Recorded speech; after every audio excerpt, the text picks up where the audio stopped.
Fleet Commander Thisica stood on the bridge of her flagship, watching the star charts with calm confidence. Her crystalline vessel cut through space like a blade through water. Behind her, 11 more ships followed in perfect formation. Each ship gleamed with the blue-white light that marked Zephyrian technology. They were the pride of the hegemony's military force. The bridge hummed with quiet activity. Officers moved between their stations with practiced grace. Their pale blue skin seemed to glow in the ship's soft lighting. Everything about the Zephyrian fleet spoke of advanced civilization and ancient power. "Commander," called Navigation Officer Vexti from his post. "We are approaching the target coordinates. The energy readings are getting stronger." Thisica turned her tall, slender frame toward the main display. Her large, dark eyes studied the data streams flowing across the screen. For 3 cycles now, they had been tracking these strange signals from the edge of known space. The readings came from a region that intelligence reports claimed belonged to a primitive species called humans. "Show me what we know about these creatures," Thisica ordered. The main screen changed to display a collection of images and data. The humans looked strange to Zephyrian eyes. They were shorter and broader than her people. Their skin came in different shades of brown and pink. Most odd of all, they had hair growing from their heads in various colors. Intelligence believes they only achieved faster than light travel within the last 50 of their years, reported Science Officer Kelsna. Their technology appears crude by our standards. Metal hulls instead of grown crystal. Chemical propulsion systems. Basic energy weapons. Thisica nodded slowly. The hegemony had encountered many such species over the centuries. Young races that had just learned to travel between stars often thought themselves powerful. They needed to be taught their place in the galactic order. It was always better to teach this lesson early, before they became a real problem. "What are they doing in this system?" she asked. "Mining operations, according to our scouts," Vexti replied. "They have established several small outposts on the asteroid belt. The system has rich deposits of rare metals. This was not unusual either. Young species always wanted to grab resources wherever they could find them. They did not understand that the galaxy already had rules about who could claim what. The Zephyrian hegemony had been expanding for thousands of years. They knew how to deal with upstart civilizations. Have they noticed our approach?" Thisica inquired. "No signs of alarm from their installations," reported the sensor officer. "Their detection systems appear quite limited. We should be able to approach within weapons range before they know we are here." Thisica smiled, showing her sharp white teeth. This would be simple work. The hegemony preferred to avoid unnecessary destruction when possible. A quick demonstration of superior power usually convinced primitive species to accept Zephyrian guidance. Most became useful vassals once they understood the benefits of cooperation. "Commander," the communication officer called out, "we are detecting a single vessel near the 4th planet.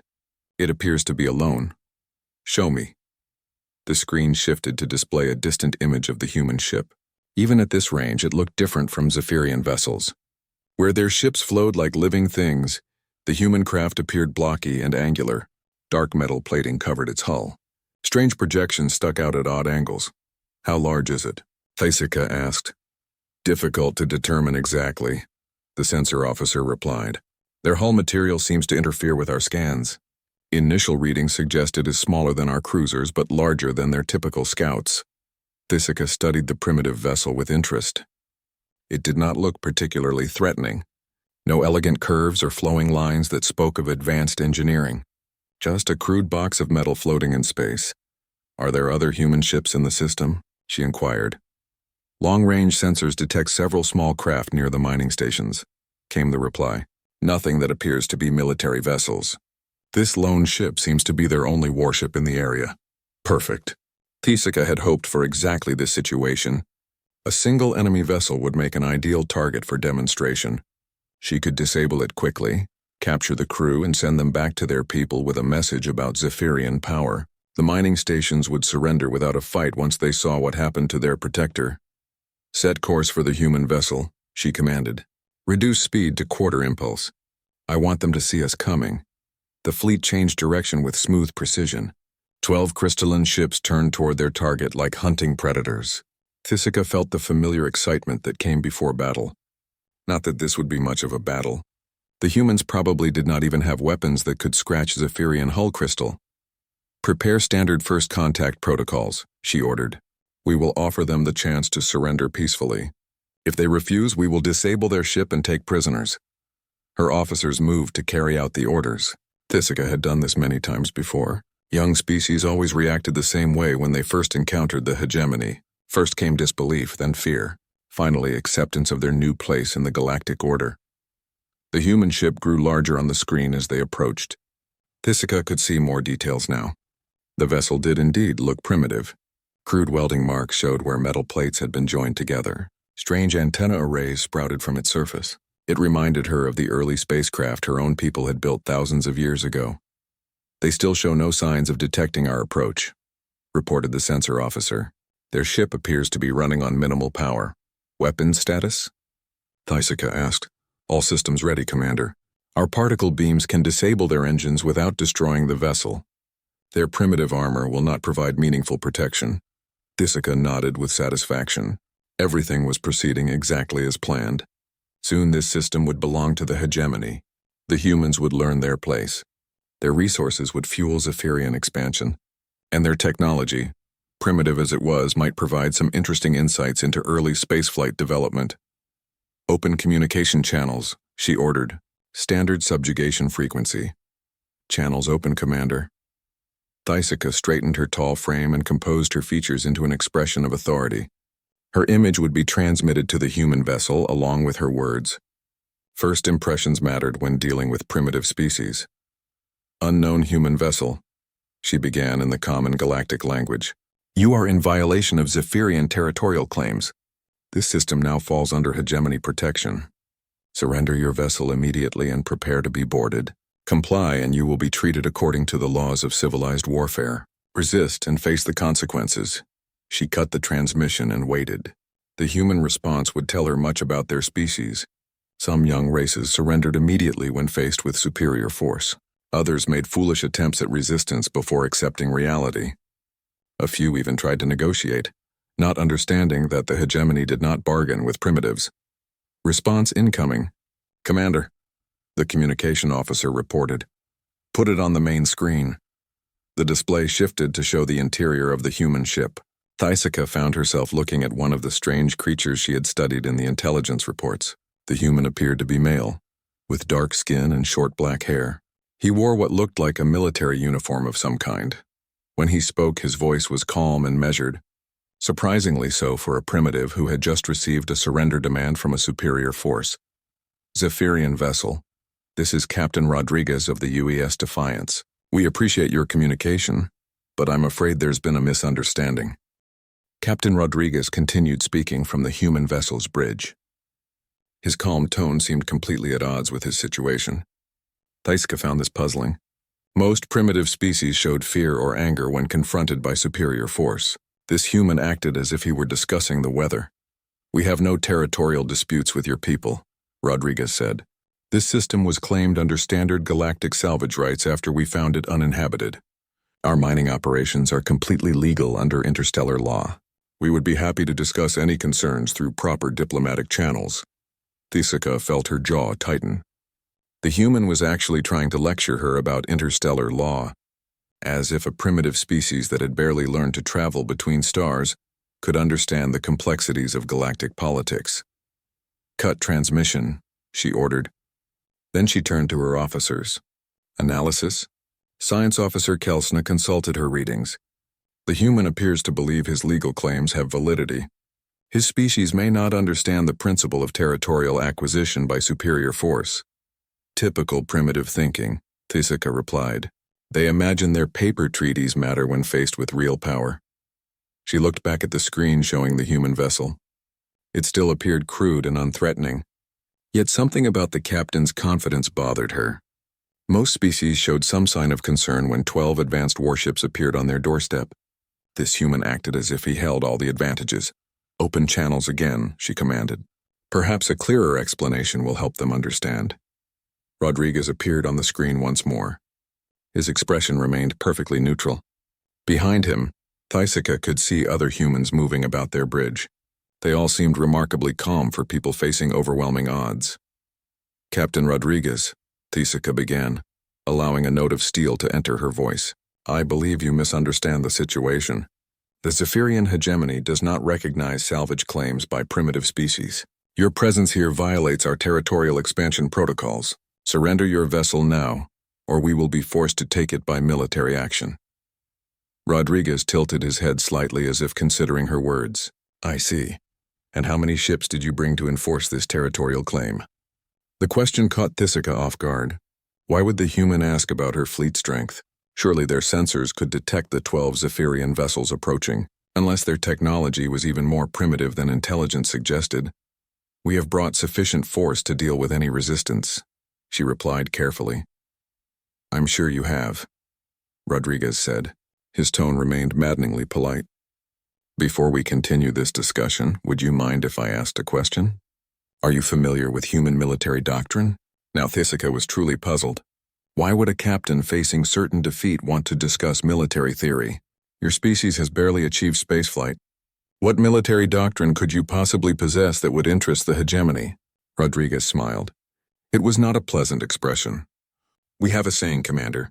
Never send a man to do a job that requires a fleet, and never send a fleet to do a job that requires an armada.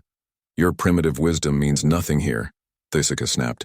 Surrender your vessel or face the consequences. I'm afraid I must respectfully decline, Rodriguez replied. However, I would strongly advise you to withdraw your ships from this system. For your own safety. Thisica felt her temper rising. The audacity of this primitive was beyond belief. You dare threaten a Zephyrian fleet? Your single vessel against 12 advanced warships? Oh, you misunderstand, Rodriguez said, his smile growing wider. I'm not threatening you with my ship. I'm trying to warn you about the others. What others? Thisica demanded. Our sensors detect no other military vessels in this system. Are you certain about that? Rodriguez asked. Because our sensors are showing something quite different. Thisica turned to her sensor officer. Report, are there any other human ships in the system? The officer checked his instruments carefully. Long-range scans show only the mining vessels we detected earlier. No additional military craft, you see? Thisica said, turning back to the screen. Your attempts at deception are pointless. Surrender now before you force us to destroy your ship. Rodriguez nodded slowly. I understand your position, Commander. But before you take any hostile action, I want to make something clear. My government sent me here with specific instructions. If attacked, I am authorized to defend this system by any means necessary. Defend it with what? Thisica laughed. Your primitive weapons cannot harm our crystal hulls. Your single ship cannot match our firepower. What possible defense could you mount? Well, Rodriguez said thoughtfully, I suppose you'll find out if you decide to open fire.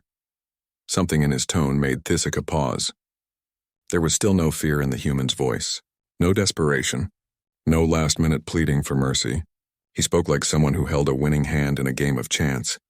Scan their vessel again, she ordered quietly. Full spectrum analysis. Her officers bent to their instruments. The readings came back quickly, but they made little sense. The human ship appeared larger than their initial scans had suggested.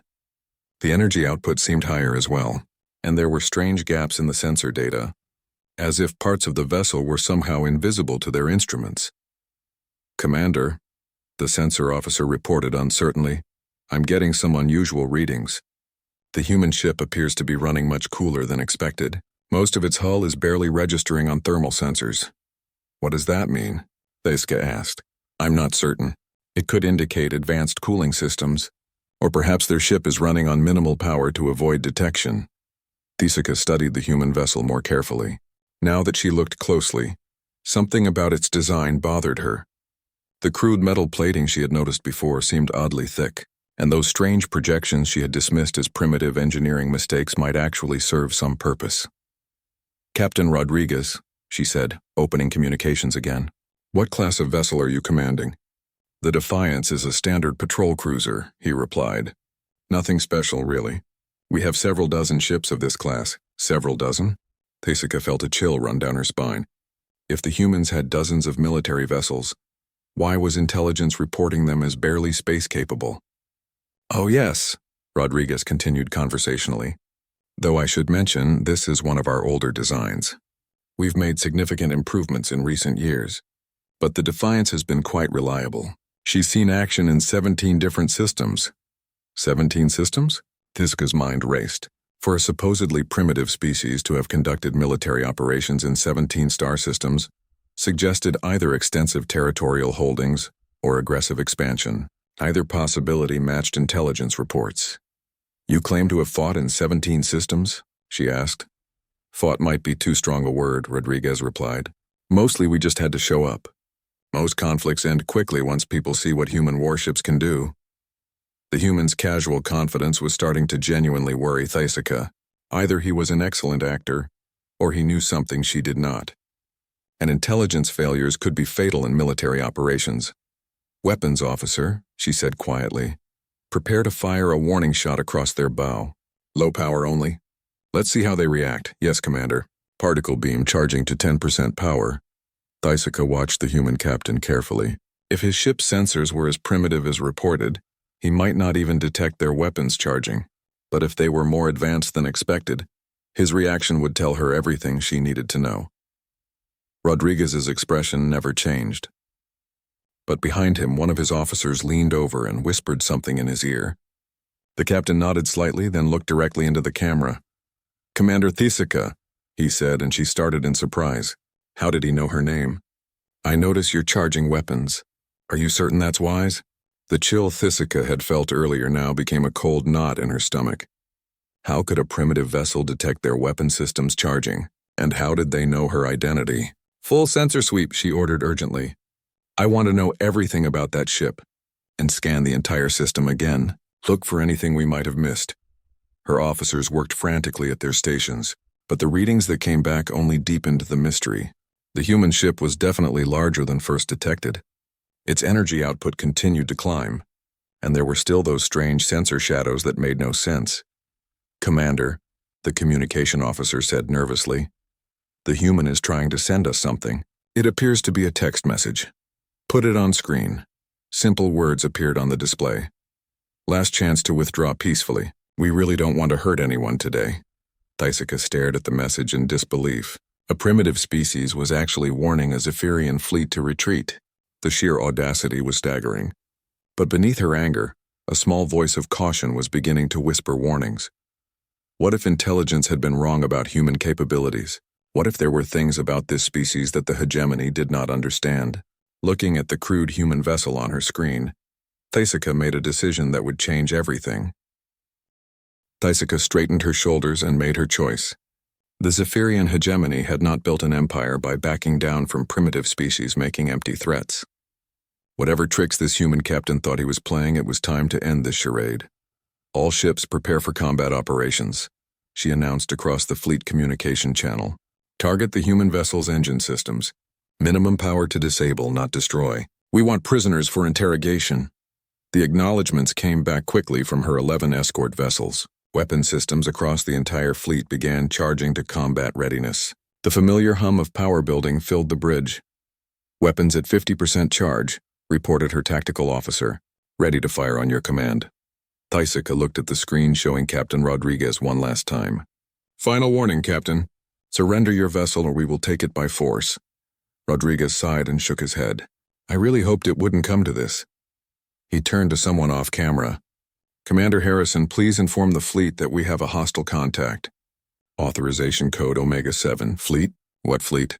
Thysika felt her confidence waver.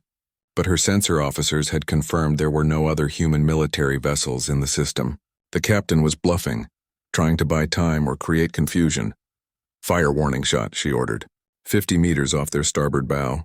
The particle beam lanced out from her flagship, a brilliant blue-white lance of energy that could have cut a smaller vessel in half. It streaked past the human ship exactly where targeted, close enough to make any reasonable captain reconsider his position. Rodriguez didn't even flinch. "Interesting weapon," he commented, as if discussing a mildly amusing curiosity. "Not very efficient, though. Your energy conversion rate is only about 60%. We stopped using particle beams decades ago." "Stopped using them?" Thysika felt cold fingers of doubt creeping up her spine. Particle beam technology was among the most advanced weapons in Zephyrian arsenal. If humans had moved beyond such systems, what were they using instead? "Commander!" Her sensor officer's voice cracked with sudden alarm. "I'm detecting massive energy spikes throughout the system. Something is powering up." "Where?" Thysica spun toward the sensor station. Show me. The main display shifted to show a system-wide tactical overview. At first, everything looked normal. The mining stations were where they should be. The asteroid belt showed expected mineral signatures. But then the readings changed. Energy blooms erupted across the display like flowers opening in fast motion. Massive power signatures appeared where moments before there had been nothing but empty space. Thermal shadows that had seemed like sensor glitches suddenly resolved into distinct shapes. Ships.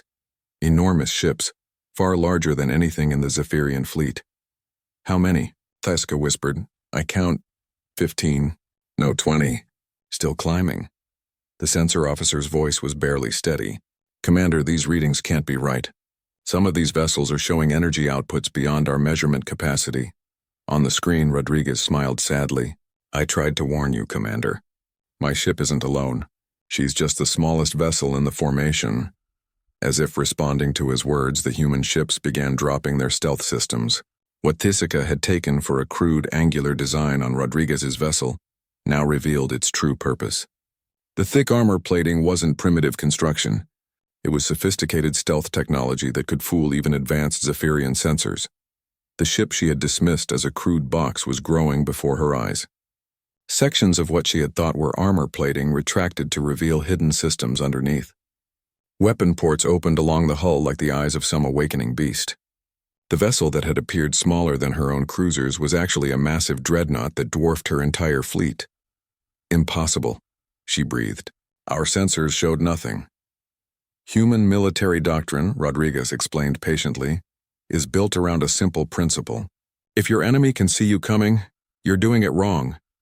More ships appeared on the display as their stealth systems disengaged. Sleek vessels that made Zephyrian crystal hulls look clumsy by comparison. Ships that seemed to bend light around themselves, visible one moment and nearly transparent the next. Massive carriers that could hold entire fleets in their cavernous bays. And the weapons. Sweet galaxies, the weapons. Where Zephyrian ships mounted elegant particle beam arrays, the human vessels sprouted weapon systems that defied easy classification. Crystalline structures that pulsed with contained energy. Metallic formations that seemed to fold space around themselves. Arrays of devices that hurt to look at directly. Commander, her tactical officer reported in a voice thick with fear. I'm reading weapon signatures unlike anything in our database. Energy patterns that don't match any known technology. How is this possible? Thysica demanded. Intelligence reported this species as barely space-capable. Intelligence was wrong, Rodriguez said simply. We've been space-capable for over a century. We've been building warships for the last 50 years. And we've been watching the Zephyrian hegemony for the last 20. Watching them? For 20 years? Thysica's mind reeled at the implications. If humans had been observing Zephyrian operations for 2 decades without being detected, what else did they know? What other intelligence failures had compromised the hegemony's position?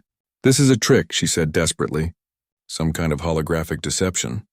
I'm afraid not, Rodriguez replied, though I understand your confusion. We've worked very hard to maintain the illusion that we're a primitive species. It's much easier to gather intelligence when people underestimate you. The tactical display continued to update as more human ships revealed themselves. The numbers were staggering. What had appeared to be a single isolated vessel was actually the smallest unit in a fleet of 37 warships. Ships that individually outgunned entire Zephyrian battle groups. Why? Thysica asked, her voice barely a whisper. Why hide your true capabilities? Because war is expensive, Rodriguez answered, and usually unnecessary. Most conflicts can be resolved through diplomacy if both sides approach them reasonably.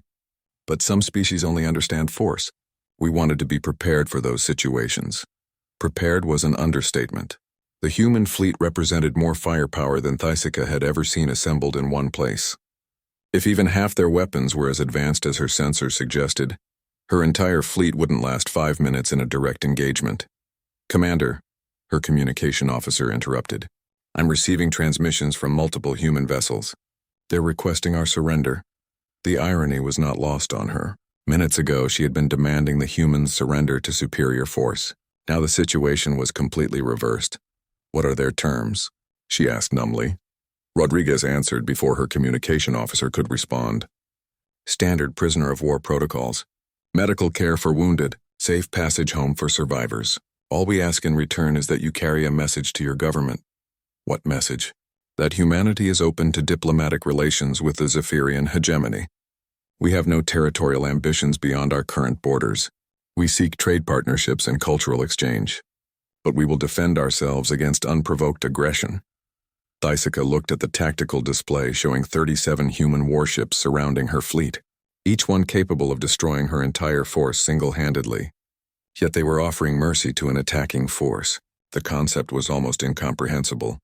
"And if we refuse your terms?" she asked. Rodriguez's expression grew cold. "Then you'll discover why other species in this region have been so eager to negotiate peaceful relationships with humanity."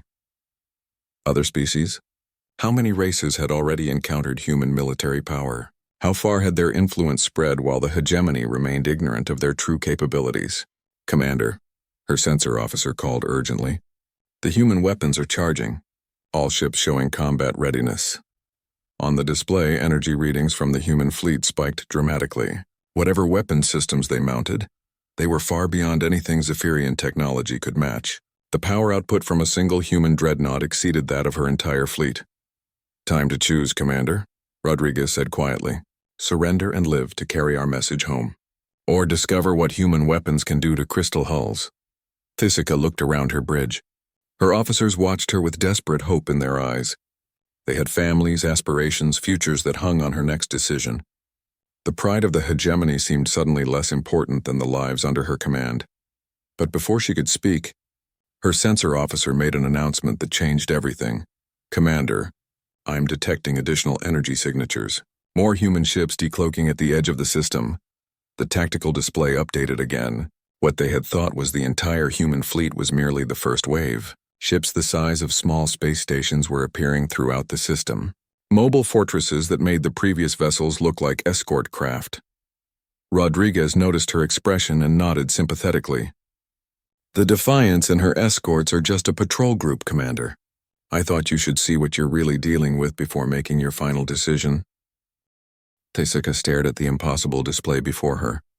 The tactical screen now showed over 60 human vessels of various classes surrounding her small fleet. Ships that defied every assumption the Zephyrian hegemony had made about technological development and military capability. "This cannot be real," she whispered. "How can a species achieve such advancement in only 50 years? Rodriguez seemed to hear her despite the closed transmission. 50 years of spaceflight, Commander. But humans have been fighting wars for thousands of years. We've had a lot of practice." The comment sent a chill through Thysica's bones. She had studied the military histories of dozens of species. Most races developed spaceflight during peaceful periods of their civilization. The idea of a species that had perfected warfare before leaving their homeworld was terrifying. "All ships," she broadcast on the fleet channel, "maintain position, but do not take any aggressive action. We are evaluating the situation." Her officers looked relieved. Even the most junior among them could read the tactical displays. Continuing hostilities would be suicide. "Commander," her science officer called out, "I'm analyzing the human weapon signatures. The readings are extraordinary." "Explain." "Their primary weapons appear to manipulate fundamental forces in ways our physics cannot account for. Some arrays are generating localized gravity distortions. Others seem to be containing antimatter in magnetic bottles. And there are systems I cannot even begin to classify. Antimatter weapons." Thysica had heard theoretical discussions about such technology, but the energy requirements and safety concerns made them impractical for any known civilization. Yet the humans seemed to have solved these problems and deployed such weapons on their ships. "How are they containing antimatter safely?" she asked. "Unknown. The magnetic field configurations they're using shouldn't be stable, according to our understanding of physics. Either they've discovered new principles of field dynamics, or their computing power exceeds our calculations by several orders of magnitude." Both possibilities were disturbing. Either humans had made scientific breakthroughs that put them centuries ahead of Zephyrian research, or their computational abilities were so advanced that they could solve problems the hegemony considered impossible. "Commander," the tactical officer interrupted, "the human ships are beginning to maneuver. They're taking up what appears to be a defensive formation around our fleet." Thysica watched in fascination as the human vessels moved into position. Their coordination was flawless.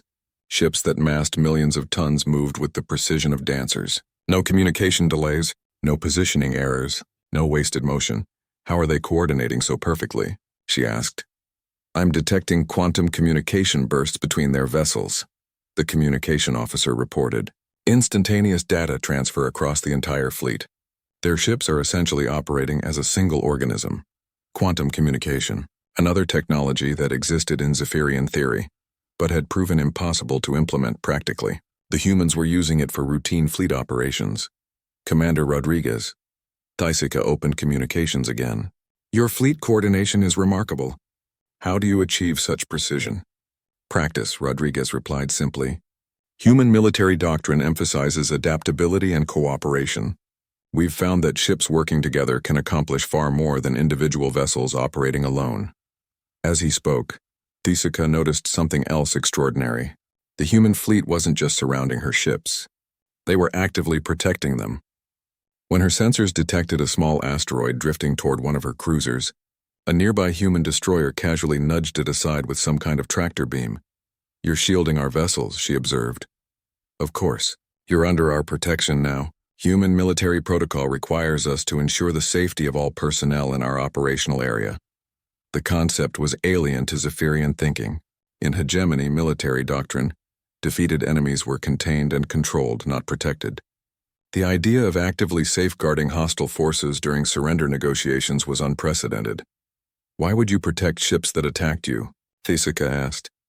Because you're not our enemies, Rodriguez explained patiently. You're misguided, certainly. Possibly following orders from superiors who don't understand the current galactic situation, but that doesn't make you evil. Just uninformed. Uninformed. The word stung, but Thaisika had to admit its accuracy. Everything she thought she knew about human capabilities had been wrong. Her intelligence briefings had been worse than useless. They had been actively dangerous. Commander, her sensor officer called out urgently. I'm detecting new energy patterns from the human ships. They appear to be testing something. Testing what? Unknown. But the power levels are increasing dramatically. On the main screen, Rodriguez nodded to someone off camera. Since you seem interested in our capabilities, Commander, perhaps a small demonstration would be helpful. Please observe the asteroid at coordinates 127 Mark 45. Thaisika's tactical officer quickly located the target. It's a standard nickel-iron asteroid approximately 2 kilometers in diameter. Watch carefully, Rodriguez said. One of the human destroyers turned toward the asteroid. A weapon mount on its forward hull began to glow with contained energy, not the blue-white of particle beams or the red-orange of plasma cannons. This light was different. It seemed to bend space around itself, creating visual distortions that hurt to look at directly. The weapon fired. There was no visible beam. No projectile. No obvious energy discharge. One moment the asteroid was there, spinning slowly through space. The next moment it simply wasn't. Where did it go? Thaisika demanded. Molecular disintegration, Rodriguez explained calmly. The weapon breaks down atomic bonds at the quantum level. Very clean. Very efficient. No debris to worry about. Thaisika felt her legs go weak. A weapon that could completely destroy matter at the molecular level represented technology so advanced, it might as well be magic. Her entire fleet could be erased from existence without leaving so much as a dust cloud behind. That's impossible, her science officer whispered. The energy requirements alone are well within acceptable parameters for a standard destroyer-class vessel, Rodriguez finished. Though I should mention that was one of our older weapon systems. We have much more efficient designs now. More efficient. Thaisika's mind reeled at the implications. If molecular disintegration weapons were considered obsolete technology, what were the humans using as their primary armament? Commander, her tactical officer reported in a shaky voice. I'm reading similar weapon signatures on every human vessel. They could destroy our entire fleet without breaking a sweat, Rodriguez completed. But we won't. As I mentioned before, we prefer diplomatic solutions whenever possible. The human captain's casual tone was almost more terrifying than his weapons. He spoke of world-destroying firepower the way Thaisika might discuss the weather, as if the ability to erase entire fleets from existence was just another tool in his arsenal. How many species have you demonstrated these capabilities to? She asked. Several dozen over the past 20 years, Rodriguez replied. Most chose diplomacy after seeing what human warships could do. A few required more persuasive demonstrations. All eventually joined the growing network of peaceful trading partners in this region. A trading network. The humans weren't just militarily superior. They were building an economic empire based on technological advantage and overwhelming force. Species that might have resisted Zephyrian expansion were instead allying themselves with humanity. What happened to the species that required more persuasive demonstrations? Thesica asked, though she dreaded the answer. They're still around, Rodriguez said. Mostly. We don't believe in genocide, Commander, but we do believe in consequences for aggressive behavior. The Mordak Consortium, for example, decided to test human resolve by attacking one of our trading partners. They lost their entire battle fleet in about 15 minutes. 15 minutes. An entire battle fleet destroyed in a quarter of an hour. Thesica tried to imagine weapons that could accomplish such devastation so quickly. The hegemony is not the Mordak Consortium, she said, trying to project more confidence than she felt. No, you're not, Rodriguez agreed. The hegemony is much larger and potentially more dangerous, which is why we've been preparing for this encounter for several years. Several years. The humans had been specifically preparing for war with the Zephyrian hegemony. That meant intelligence operations, strategic planning, weapon development, and fleet positioning, all while maintaining the illusion that they were a primitive species, barely capable of interstellar travel. How long have you known about our expansion in this direction? Thesica asked. Since your first scout ships entered the outer systems 18 months ago, Rodriguez replied. We've been tracking your movements and analyzing your tactical patterns. We know the composition of your fleet. We know your standard engagement protocols. We know the capabilities of your weapons and the limitations of your sensors. Complete intelligence penetration. The humans knew everything about Zephyrian military operations, while the hegemony knew nothing about human capabilities. It was the intelligence coup of staggering proportions. And you've been planning this encounter all along, Thesica realized. We've been hoping it wouldn't be necessary, Rodriguez corrected. But yes, Thesica stood on her bridge, surrounded by the impossible. 60 human warships hung in space around her small fleet like silent judges. Each vessel represented technology so advanced it might as well have come from the future. Her officers watched her with desperate hope, waiting for a decision that would determine whether they lived to see another day. The weight of command had never felt heavier. Captain Rodriguez, she said slowly, what exactly are you proposing? Quite simple, Commander. You and your fleet will be escorted to the edge of human space. Your ships will be returned to you undamaged. Your crews will receive medical attention for any injuries sustained during this encounter. And you will carry a message to the Zephyrian hegemony. What message? Rodriguez's expression grew serious. That humanity seeks peaceful coexistence with all spacefaring species. We have no interest in conquest or territorial expansion beyond our current borders. We prefer trade to warfare, cooperation to domination. But we will defend ourselves and our allies against unprovoked aggression. Thesica considered his words carefully. The human captain was offering her something unprecedented in galactic politics. Mercy for an attacking force, safe passage for defeated enemies, an opportunity for diplomatic resolution despite military superiority. And if the hegemony refuses your offer of peaceful relations? She asked. Rodriguez sighed. Then we will respond appropriately to whatever actions your government chooses to take. But I hope it doesn't come to that. War is wasteful, Commander. It destroys resources that could be used for exploration and advancement. It kills people who might otherwise contribute to galactic civilization. The humans' philosophical approach to warfare was as alien to Thesica as his technology. The Zephyrian hegemony had built its empire through conquest and intimidation. The idea of a species that preferred diplomacy despite possessing overwhelming military advantage was difficult to comprehend. You could conquer the hegemony, she said. Your technology is clearly superior. Your fleet coordination is flawless. Your weapons could destroy our cities before we knew you were there. Why offer negotiations instead of demanding surrender? Because conquest is temporary, Rodriguez replied. Fear-based compliance lasts only until someone develops better weapons or finds stronger allies. But willing cooperation can last for centuries. Trade partnerships benefit everyone involved.